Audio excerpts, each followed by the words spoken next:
Les sanctions doivent être utilisées de manière très judicieuse et elles peuvent permettre de gagner. Nous disposons de moyens beaucoup plus puissants que les sanctions. Nous avons le commerce, mais nous ne pouvons pas perdre l'étalon dollar. J'utilise les sanctions de manière très efficace contre les pays qui les méritent, puis je les retire ensuite parce qu'on perd l'Iran, on perd la Russie. La Chine essaie de faire de sa monnaie la devise dominante, comme vous le savez mieux que quiconque. Toutes ces choses se produisent en ce moment. Vous perdez tellement de pays à cause de tous ces conflits que vous allez perdre cela, et nous ne pouvons pas nous permettre de perdre cela. C'est pourquoi je souhaite utiliser les sanctions le moins possible. Avec les droits de douane, par exemple, je pourrais dire « Vous n'honorez pas le dollar en tant que monnaie mondiale, est-ce bien cela? Vous ne voulez pas le faire?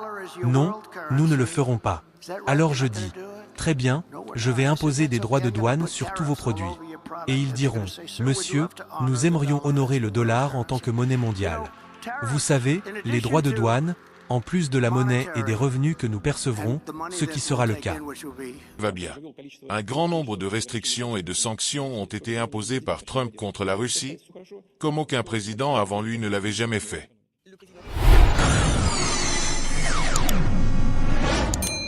À travers cette réponse à la question relative aux sanctions appliquées particulièrement à la Russie, Trump a adopté une position nuancée sur l'utilisation des sanctions économiques en tant qu'instrument de politique étrangère. Il affirme que les sanctions doivent être appliquées de manière très judicieuse pour être efficaces et qu'il est essentiel de ne pas en abuser. Ce positionnement témoigne d'une volonté de préserver l'étalon dollar comme monnaie de référence mondiale, un atout stratégique clé pour les États-Unis. Alors que Trump souligne l'importance de préserver l'étalon dollar pour garantir la stabilité économique des États-Unis, Poutine, de son côté, offre une perspective différente sur la dynamique mondiale en évoquant la tendance croissante à la dédollarisation et l'utilisation accrue des devises nationales au sein des BRICS. Suivons ce que Poutine répond à la question de dédollarisation des échanges internationaux. Et M. Poutine, quand on parle du sommet des BRICS qui va se tenir à Kazan au mois d'octobre, qu'est-ce que vous attendez de ce sommet? Et en 2023, les échanges commerciaux entre la Russie et les pays des BRICS étaient 290 milliards de dollars.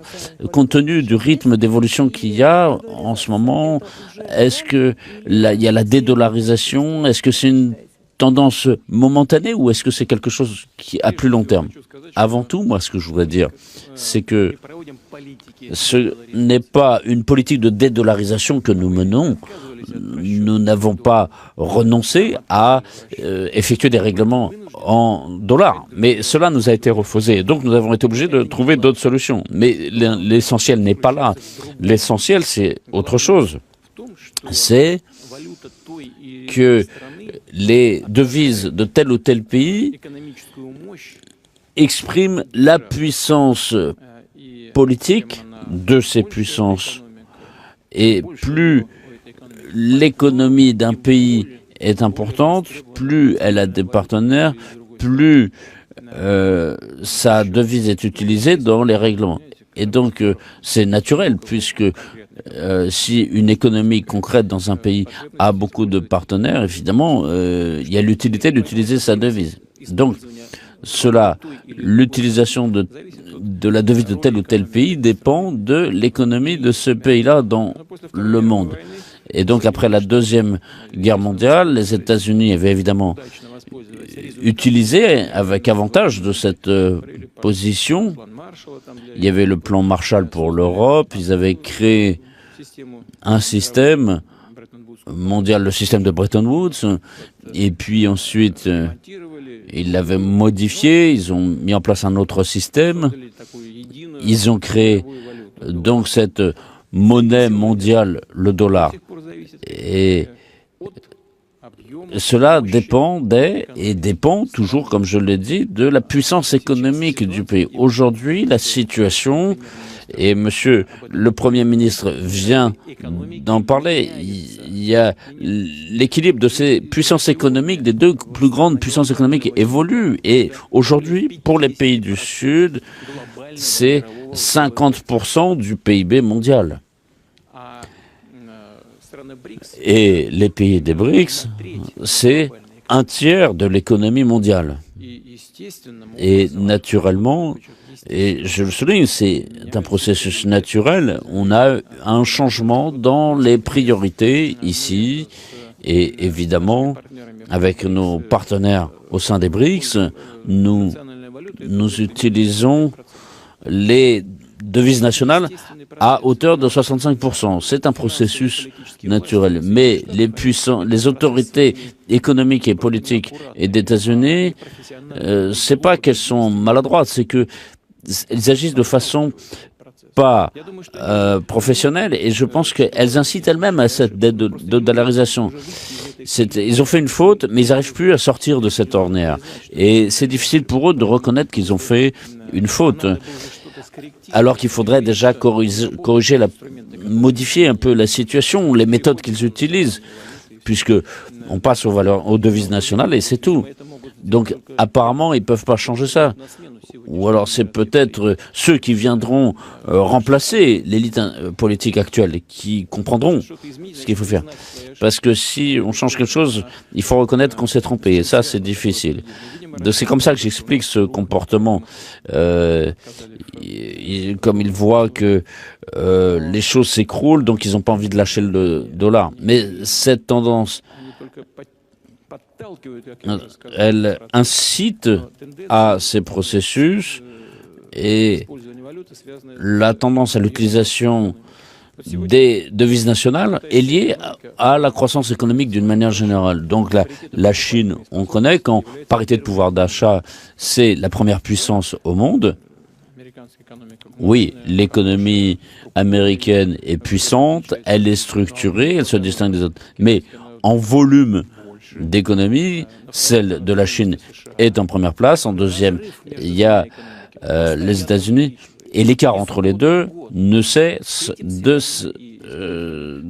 s'accroître d'année en année. Et cela se manifeste dans le volume des échanges commerciaux. Donc, on a au deuxième place les États-Unis, en troisième on a l'Inde, et la Russie est déjà quatrième en parité de pouvoir d'achat dans le classement mondial. Et donc, il y a encore eu tout récemment des calculs à l'étranger qui ont été faits. Nous avons dépassé le Japon. Oui, je sais, le Japon, l'Allemagne, ils ont des hautes technologies, mais le volume de l'économie est aussi important, parce que un volume, ça permet d'investir des ressources dans tel ou tel secteur de l'économie. Donc, je le répète encore une fois, c'est un processus naturel qui n'est pas lié à la conjoncture politique, mais par leurs décisions maladroites et irréfléchies, les États-Unis ont suscité ce processus. En ce qui concerne les BRICS, oui, on voit qu'ils se développent de façon tout à fait réussie. La Russie, la Chine, l'Inde, c'est un peu le noyau de cette organisation. Donc en 2014, quand nous avons commencé à mettre en place, après il y a le Brésil qui s'est joint à nous, puis l'Afrique du Sud, et aujourd'hui nous avons encore doublé le nombre de pays membres. Et donc nous avons aujourd'hui un intérêt de la part de 30 pays. Ils nous manifestent leur volonté de coopérer avec nous, et certains d'entre eux même à nous rejoindre. Et donc il y a des pays qui sont tout à fait forts, qui se développent de façon dynamique et qui ont leur propre culture, qui sont des États tout à fait intéressants et qui apporteront évidemment une contribution positive à cette évolution. Merci beaucoup, Monsieur Poutine. Dans ses déclarations, Trump met en avant l'idée que les sanctions doivent être utilisées de manière très judicieuse et avec parcimonie pour ne pas risquer de perdre l'influence du dollar comme monnaie de réserve mondiale. Il insiste sur le fait que le dollar est un pilier fondamental de la puissance économique américaine et suggère que, plutôt que de recourir excessivement aux sanctions, les États-Unis devraient utiliser d'autres moyens tels que le commerce et les droits de douane pour maintenir leur position dominante sur la scène internationale. Cependant, la réponse de Poutine met en lumière une perspective différente sur cette question, qui touche directement à la dynamique de la dédollarisation. Poutine ne nie pas l'importance historique du dollar, mais il souligne que le recours accru aux devises nationales dans le commerce international est un processus naturel lié à l'évolution de la puissance économique globale. Il critique l'approche américaine, qu'il qualifie de maladroite et non professionnelle, et argue que les actions des États-Unis ont elles-mêmes accéléré ce processus de dédollarisation. Poutine explique que ce n'est pas une politique intentionnelle de dédollarisation que la Russie mène, mais plutôt une réponse aux sanctions qui ont contraint la Russie et ses partenaires à rechercher d'autres moyens de transaction. Il met en avant l'importance des BRIC, dont les pays membres, représentant aujourd'hui environ un tiers de l'économie mondiale, se tournent de plus en plus vers l'utilisation de leur devise nationale pour leurs échanges commerciaux. En 2023, par exemple, 65% des transactions entre les pays BRIC se sont faites dans des devises autres que le dollar. L'analyse de Poutine montre également que les fluctuations dans l'utilisation des monnaies dépendent fondamentalement de la force économique sous-jacente des pays concernés. Selon lui, alors que l'économie chinoise dépasse désormais celle des États-Unis en termes de parité de pouvoir d'achat, et que les BRIC deviennent une force économique majeure, il est logique que l'utilisation de leurs devises augmente dans les échanges mondiaux. Cette évolution, soutient-il, n'est pas seulement conjoncturelle, mais bien structurelle et inévitable compte tenu de la réorganisation en cours de l'ordre économique mondial.